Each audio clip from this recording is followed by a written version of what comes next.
Ça fait maintenant 7 ans que je suis berger. J'ai découvert ce métier donc, il y a 7 ans par le biais d'une transhumance. Donc une transhumance, c'est le moment où les brebis montent en alpage dans les montagnes. J'étais alors en licence de sociologie à la fac, je suivais un cursus normal, je dirais, sans but précis, sans avenir décidé. J'ai eu l'occasion donc par le biais d'une copine de faire une transhumance. Et voilà, c'est là que j'ai découvert le monde pastoral, cet univers fantastique. Donc on a amené un troupeau de brebis de à peu près 800 têtes, du Var, donc du Haut-Var on va dire, jusqu'au fond de la vallée de Barcelonnette dans les Alpes de Haute-Provence. Donc un trajet de 250 km, une dizaine de jours. Voilà, c'était une rencontre et un coup de foudre et voilà, ça fait 7 ans que j'y suis, maintenant que je les ai pu quitter.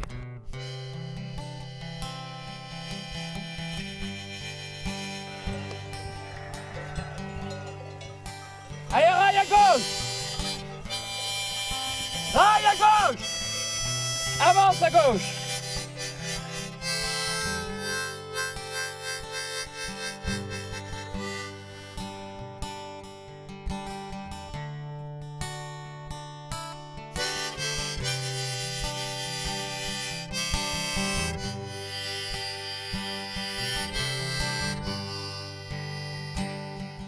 Au quotidien, on part le matin avec les brebis, on mène le troupeau, on essaie de leur donner une direction, de faire manger certains endroits, d'autres selon le temps qu'il fait. Donc là sur l'estive, on a 4 mois du 15 juin au 15 octobre avec un pâturage donné qu'on doit gérer au quotidien de manière à ce que toute l'herbe de la montagne soit à peu près mangée et que surtout le but principal c'est quand même que les brebis profitent au maximum, quoi. Ici les brebis, donc c'est des brebis de montagne, elles sont originaires donc de Saint-Crépin, juste de la vallée en dessous.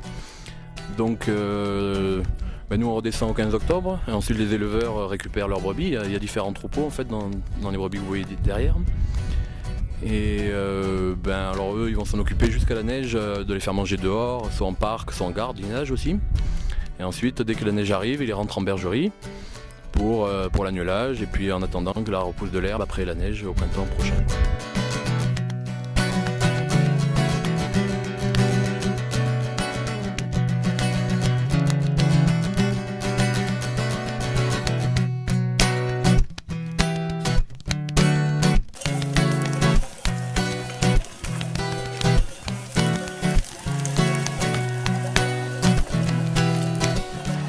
Une fois l'année dernière, elle était encore agneau, quoi. Il avait fait un orage de fou, mais vraiment de fou, quoi. Et j'étais dans les alpages là-haut et on descendait, le troupeau et redescendait vers les arbres, quoi. Et donc le vent, la pluie est tombée comme ça. Elle était sous mon parapluie.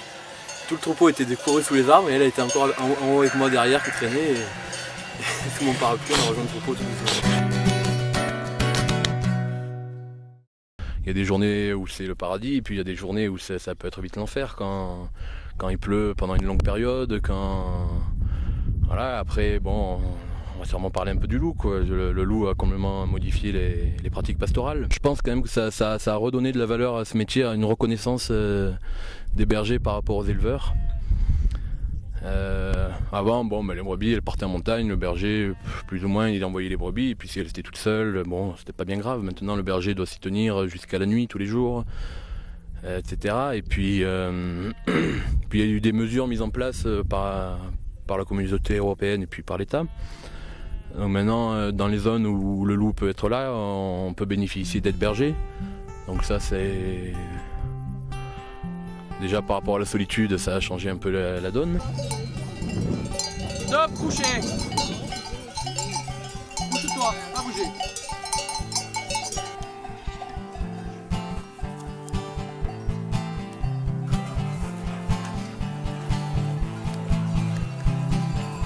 On peut dire malheureusement que tous les agriculteurs sont concernés par la communauté européenne. Malheureusement, c'est pas forcément le cas, mais je veux dire, on est très globalement complètement dépendant des subventions. Comme vous le savez, on est dans un système libéral, de capitalisme mondialisé, où on ne peut plus soutenir les prix des produits à la vente, et c'est en fait le gros pourcentage de revenus des éleveurs, ça va être par les subventions. Donc on est de toute façon complètement dépendant de la politique européenne. L'année dernière, donc j'ai eu l'opportunité de m'installer, c'est-à-dire qu'au lieu d'être salarié uniquement, maintenant j'ai mon propre troupeau. Donc je suis passé éleveur en plus d'être berger. Et donc je me suis installé avec un collègue aux alentours de Manosque. Et on a notre propre troupeau, donc on vend nos agneaux en vente directe aux particuliers. Donc ça, je pense que c'est un peu l'avenir de... Enfin pour moi, c'est l'avenir de l'agriculture, quoi. C'est se détacher des circuits traditionnels de commercialisation, essayer de valoriser notre produit pour justement, toujours dans l'optique de se... Comment dire, d'être moins dépendant des subventions, quoi, de pouvoir se détacher un peu de ça. On est souvent tout seul avec notre troupeau, après c'est sûr qu'il faut aimer quelque part un peu la solitude. Après on peut pas dire qu'on est vraiment seul, puisqu'on est toujours accompagné de nos chiens, de nos brebis. Et puis c'est des moments tranquilles, presque on peut dire de plénitude, quoi.